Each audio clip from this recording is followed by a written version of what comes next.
আছো? আশা করছি সবাই খুব ভালো আছো। আজকে তোমাদের সাথে শেয়ার করতে আসলাম কলমি শাক ভাজার একটু অন্যরকম রেসিপি। তো তার জন্য উনুনে প্রথমে একটা কড়াই বসিয়ে দিয়েছি। কড়াইটা গরম হয়ে গিয়েছে, গেলে অল্প তেল দিয়ে তার মধ্যে দুটো শুকনো লঙ্কা ছিঁড়ে দিয়ে দিলাম ও একটু অল্প পরিমাণে রসুনের পেস্ট দিলাম।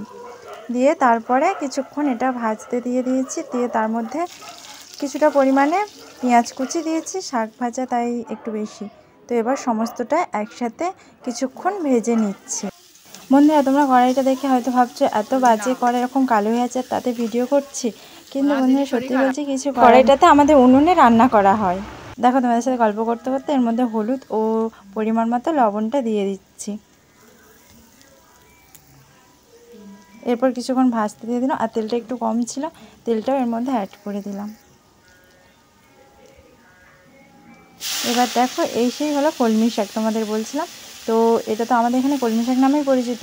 আর আমার বন্ধুরা যদি অন্য কোনো জায়গা থেকে আমার এই ভিডিওটা দেখে থাকো, প্লিজ তোমরা কমেন্ট করে জানিও তোমাদের ওখানে এই শাকটা কী নামে পরিচিত, আর তোমরা কীভাবে এটা খেতে ভালোবাসো।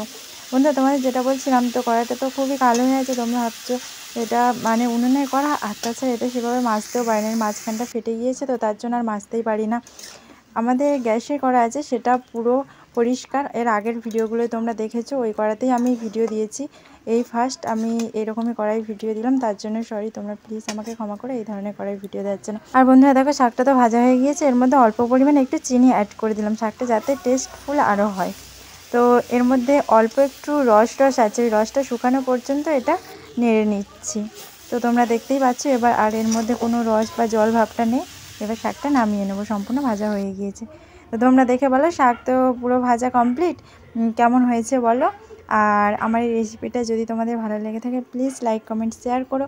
আর আমার কোনো নতুন বন্ধু যদি আমার চ্যানেলে এসে ফার্স্ট ভিডিওটা দেখে থাকো, তো প্লিজ চ্যানেলটা সাবস্ক্রাইব করে আমার পাশে থেকো।